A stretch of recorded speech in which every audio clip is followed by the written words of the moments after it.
안녕하세요. 범죄와 결혼 5주차 마지막 수업입니다.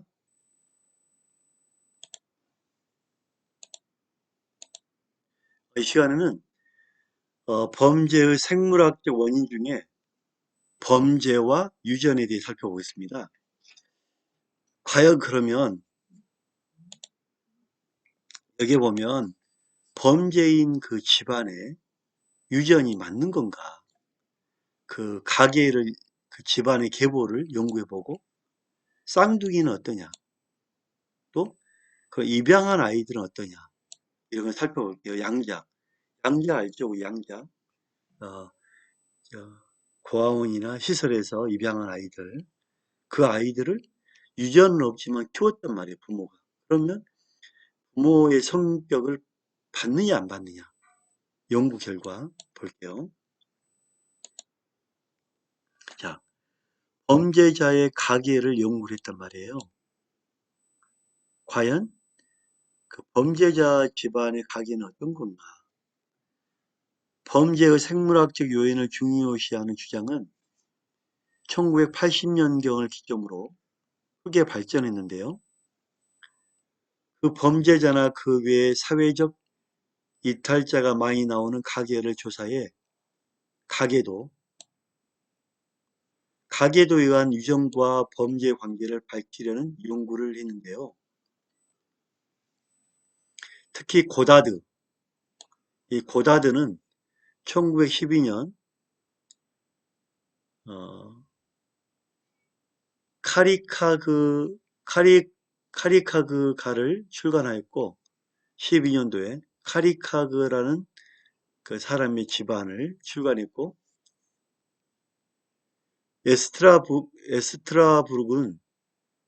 에스트라부르크에 의한 주크가 그러면 카리카그가와 주크가에 대한 연구는 4년 뒤에 등장했어요. 그러면 우리가 지금 볼 수 있는 게 이 카리카크 집안과 주크 집안에 대한 이 연구. 카리카크가의 집안은 어떻게 됐고 주크가의 집안은 어떻게 됐느냐. 되게 궁금하지 않아요? 1900년대 초기 우생학적 연구는 이러한 유전이 단순하거나 복잡한 인간의 행동 특성의 존재를 설명할 수 있을 거라고 주장을 했죠. 자, 우생학적. 벌써 우생학하니까 우수한 생물학, 즉 우수한 유전자, 우수 유전자와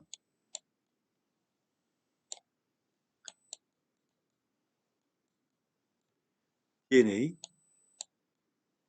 우수 유전자와 불량한 유전자. 무서운 일이죠.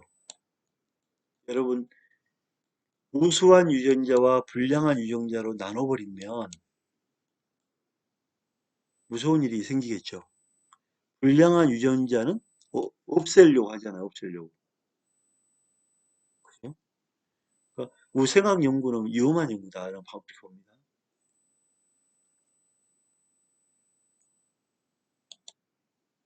볼게요. 1886년 영국 런던의 이스트엔드의 번화가 헤이마켓 폭발 사건과 시카고에서 폭동은 열등한 이주민에 의해서 야기된 것으로 여겨졌는데 이 열등하다는 이주민에서 벌써 문제가 생기죠. 열등한 이주민에서 야기된 것으로 생겼다면 문제가 생기는데 이러한 사고는 이주민 쓰레기 맥주 냄새 미안합니다. 맥주 냄새에 신동하는 독일인들, 무식한 보헤미안들, 상스러운 폴란드인, 분노에 찬 러시아인들로 발전했는데 1911년과 30년 사이에 30개 주의 우생학자들의 주장을 적용하도록 고안된 법률, 즉 유전적으로 결정된다고 얘기했던 범죄, 알코올 중독자나 남색, 남자들 간의 동물들 간의 정신박약, 강간 성향 등 행동 특성자에 대해서 불임을 요구했다. 방금 제가 설명을 드렸죠. 무서운 일이라고. 왜냐하면 우성학적으로 따지다 보면 벌써 1911년과 30년 사이에 우생학적 주장에 대해 30개 주에서 범죄라든지 알코올 중독자, 남색, 남자들 간의 성관계, 동물 간의 성관계, 정신박약, 강간 성향 등 이런 사람들에 대해서 어떻게 한다? 불임, 자녀를 못 낳게 만들어버린다. 자, 자녀를 못 낳게 만들어버리는 이러한 무서운 일, 즉 시카고 폭동은 이렇게 열등한 이주민들을 제외하고 이주민 쓰레기, 무식한 보헤미안들, 쌍스러운 폴란드인, 분노에 찬 러시아인들, 여기에 대해서 이질적인 공격과 방향을 잡고 또한 불임을 요구한단 말이에요.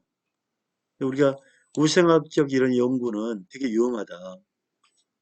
사람의 판단이 과연 옳은 건가에 대해서 한번 고민해 봐야 될 부분인데, 이러한 30개 주에 나타난 결과는 6만 4천 명에 대한 불임 수술이었단 말이에요. 이러한 정책을 시행했던 많은 주들은 악명 높은 전두엽, 사람의 뇌의 이 앞부분을 절제한다. 전두엽. 무서운 일이죠. 전두엽. 절제술을 포함한 정신의학과 시술을 허가하는 법을 통과시켰다.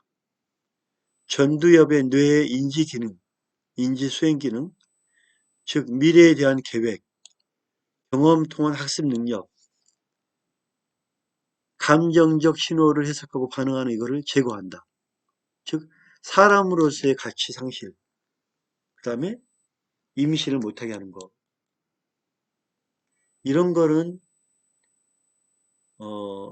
극단적인 야만적인 행동이겠죠. 극단적이고 야만적인 어떤 결과가 나온다. 자, 우리가 지금 방금 봤던데 6만 4천 명이면 어마어마합니다. 6만 4천 명에 대한 불임 수술이면 어마어마한 결과가 나왔죠. 그죠? 이렇게 30여 개 주에서 우생학적 연구 결과를 근거로 이렇게 했다는 것은 어떻게 보면 인권 유린이자 많은 사람들을 피해를 줬다는 건데 이게 과연 옳은 일인가 한번 생각해 봐야 될 문제죠. 자, 주크가. 주크가는 인간적인 태보와 현성적 사악함에 시달리는 가족 구성원들이 범죄에 연루되는 가족을 묘사했는데 뉴욕주의 형무소를 시찰해 거기에 6명의 같은 혈연자가 복역하고 있던 사실을 알게 된 걸 계기로 자기 조사를 시작을 했습니다. 뉴욕주의 형무소를 시찰했다면 다시 한번 볼게요. 인간적인 퇴보와 현성적인 악함, 여기에 시달리는 가족 구성원들이 범죄에 연루되는 가족을 묘사했는데 뉴욕주의 형무소를 시찰해 형무소 안을 가서 6명의 같은 혈연자가 복역하고 있다. 즉 유전학적으로 같은 6명의 혈연자가 있었다는 사실을 알게 됐다. 이상하다. 왜 이 집안의 사람들 6명이 함께 있지? 하고 가계 조사를 시작한 거예요. 이 주크가의 막스 주크라는 남성과 야루쿠스라는 여성이 함께 결혼했어요. 결혼. 막스 주크와 야루쿠스라는 여성을 결혼해서 700명을 낳았는데 700명 자녀를 조사를 한 거예요. 그중 범죄자는 140명, 19.7%. 19.7% 중에 내용을 보면 살인범 6명, 절도범이 140명이다. 근데 700명 중에 140명, 약 거의 20% 정도, 20% 정도가 범죄자로 나왔는데 이걸 어떻게 볼 거냐. 이 주크가에 대한 집안의 연구.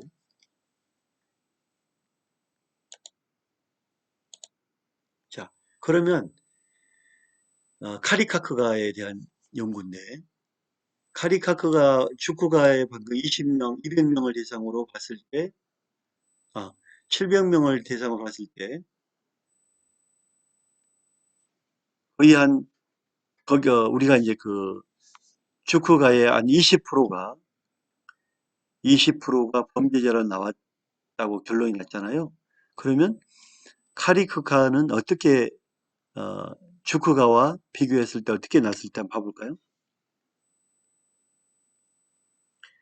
주로 정신박약자에 관한 과학 연구다. 이거는 정신박약자잖아요. 방금 전에 봤던 거는 뭐죠? 정신 박약자는 아니죠. 사악함, 태보, 그죠?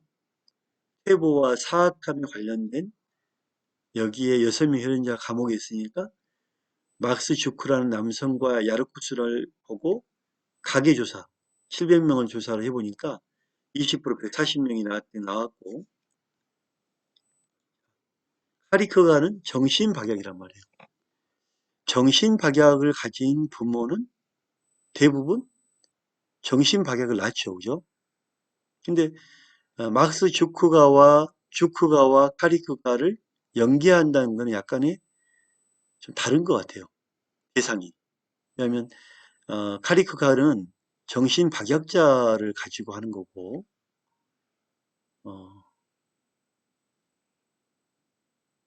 또 그 정신박약이라는 거는 유전 가능성이 많잖아요.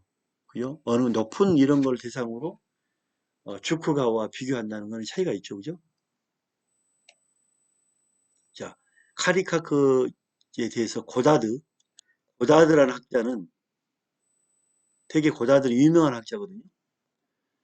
1927년에 카리카크가 사람들이라는 책을 딱 냈어요. 고다드가. 카리카크가 사람들. 카리카크 주니어라는 사람은 독립전쟁을 할 때 전장에서 알게 된 정신박약 여성과의 만난 거예요. 그래서 아이를 낳습니다. 태어났어요. 태어나. 그러니까 카리카크라는 그 남자에서 엄마 정신박약자 사이에 태어난 게 카리카크 주니어예요. 이 카리카크 주니어는 480명의 자손을 낳는데 이 자손들을 확인해 보니까 정상이라고 판명되는 것은 46명이다. 정신박약자는 태어날 때부터 정신박약자는 148명. 나머지는 약간 명확하지 않았다는 것은 2% 부족하다. 2% 부족. 이들도 대부분 정신박약에 의혹이 있는 자들이다. 저도 그렇게 생각합니다. 정신박약자는 완전한 유전자이기 때문에 그대로 받지는 않아요. 반면 이 카리카크가 전쟁통에 만난 여성과 낳았던 거는 카리카크 주니어고 카리카크는 전쟁 전에 결혼을 했었죠. 프레데릭 카리카크. 주니어 말고 프레데릭은 정상 여성과 태어난 정상적인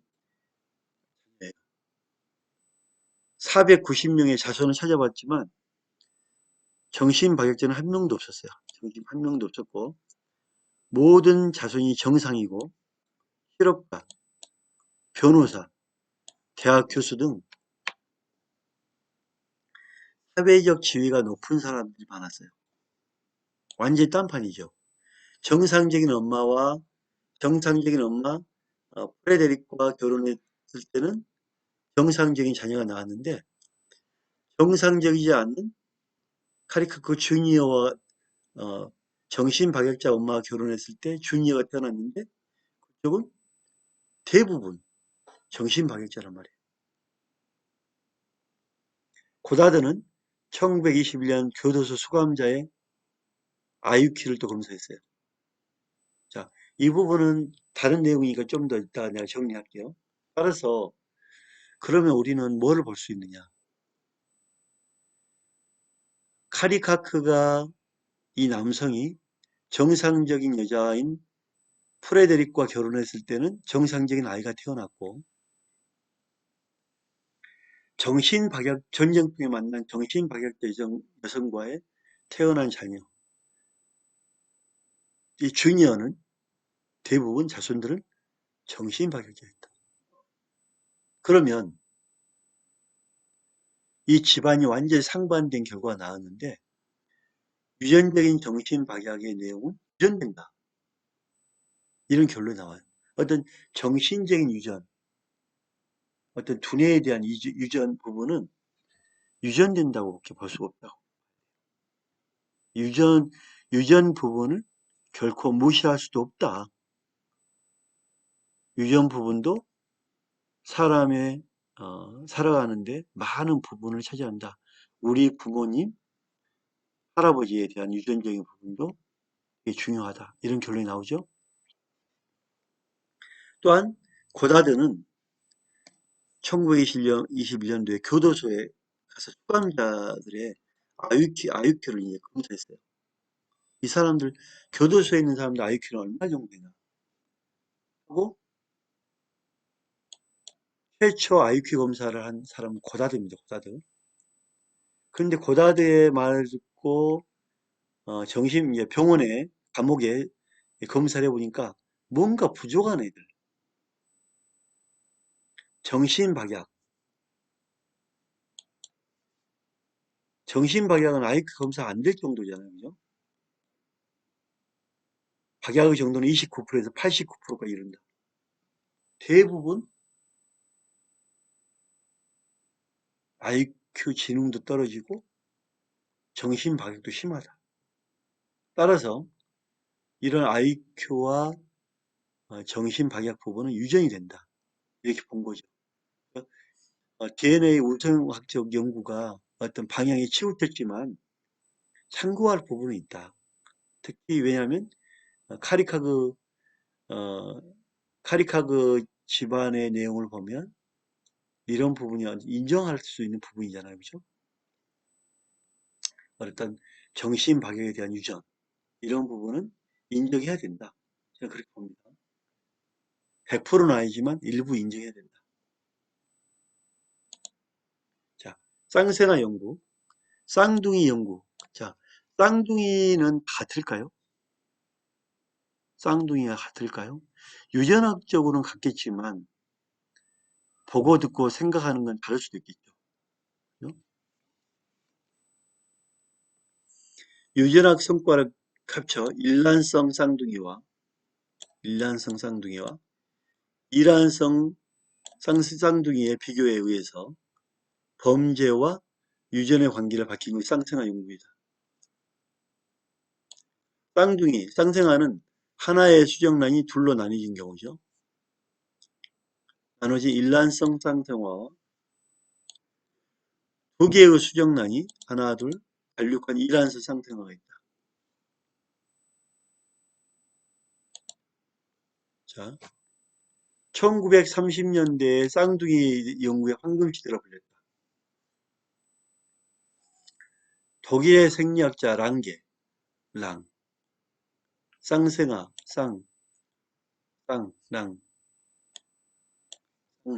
랑게. 랑게가 저술한 운명으로서의 범죄의 출간을 시작으로 쌍생아 연구의 막이 열렸다. 쌍둥이 중에 상생아 중에 그 한쪽이 형무소에 수용된 자.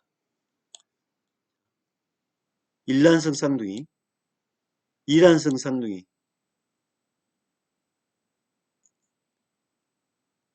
13명, 이란성 쌍둥이 17명을 대상으로 범죄 상황을 조사했다.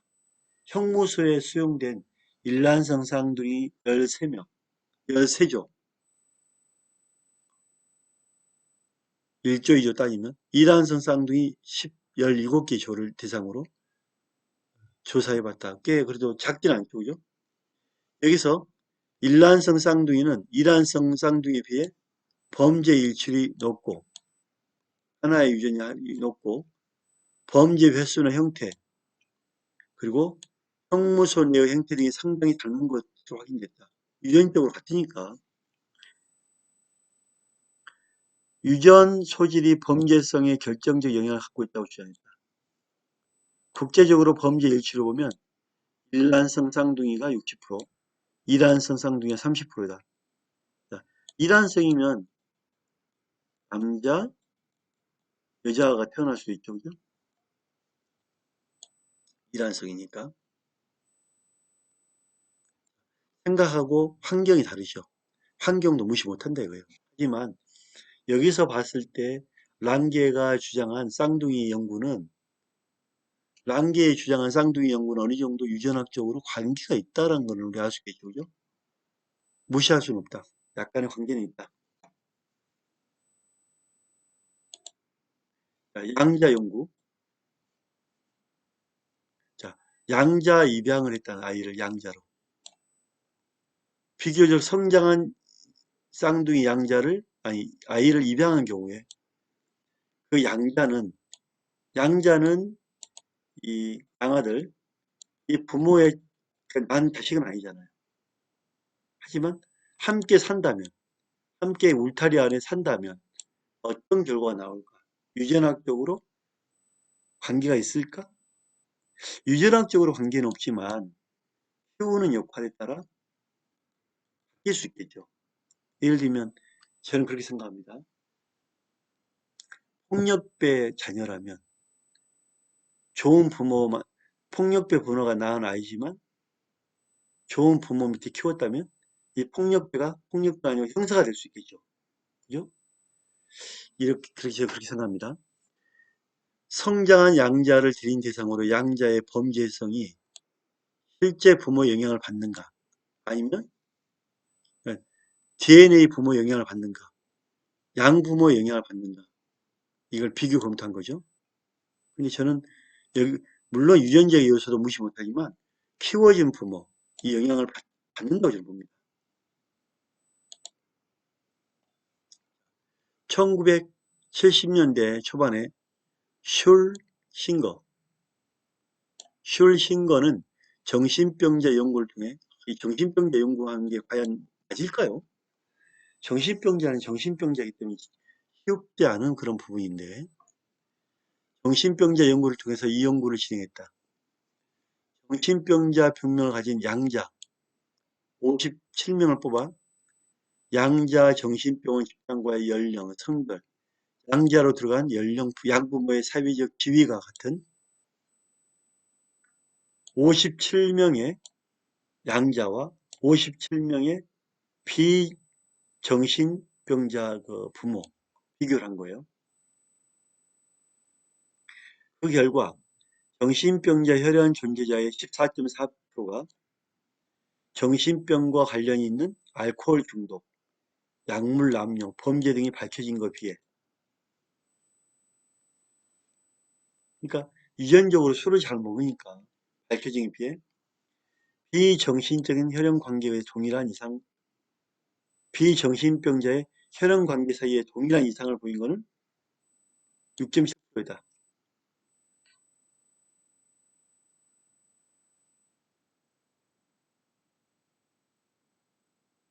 그러니까 쉽게 설명하면 정신병자 혈연 관계가 14.4% 관계가 있는 거로 나왔지만 정신병자 아닌 사람 정신병에 키워진 부모에는 6.7%가 유전적 영향도 중요하고 6.7%란 거는 키워준 사람 영향도 중요하다. 우리 해석을 해야 돼요. 양자를 입양한 사람이 입양을 했다면 키워준 사람의 영향도 중요하다. 하지만 유전적 영향도 중요하다. 슐싱거가 얘기한 겁니다. 슐싱거.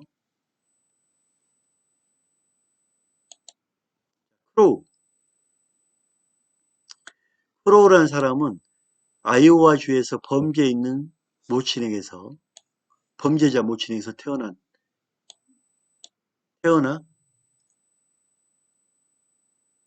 양자가 된 자를 표본으로 뽑아 조사했다. 범죄 유전자를 받은 자녀가 입양이 됐어요. 약 50%는 18세까지 범죄 사실이 생겼다. 반면 50% 정도는 유전적 영향이 나왔다. 반면에 범죄 사실이 없는 엄마에게 태어나서 아들이 양자가 된 아들은 양자 수와 비교를 한 바 범죄 사실이 있는 자의 5%에 그쳤다. 유전적 영향도 중요하다. 크로우는 중요합니다. 크로우. 유전적 영향도 중요하다. 입양아 연구는 허칭스와 메드닉이 조사를 했는데 코펜하겐에서 범죄 성향의 유전성을 밝히기 위해 수행한 연구이다. 양부모와 살아있는 부모의 범죄성 연구 결과는 친아버지의 범죄성이 양부의 범죄성보다 높은 경우 양자가 범죄자가 쉬움으로 범죄성 유전이 나타난다. 즉 어떤 게 강한 영향을 미치느냐, 유전적 요소가 강하게 영향을 미치도록 돕느냐, 입양한 사람의 영향을 강하게 미치도록 돕느냐 따라서 범죄는 결정된다. 만약에 유전적인 영향이 많이 강하게 미치도록 냅뒀다면 유전적으로 범죄를 많이 저지를 것이고 사회적으로 입양한 사람의 영향이 많이 미쳤다면 사회성을 미칠 거고 이렇게 본 거죠. 어떤 게 높을 거냐 여기에 좌우된다. 그래서 반반 상황이 출발한다.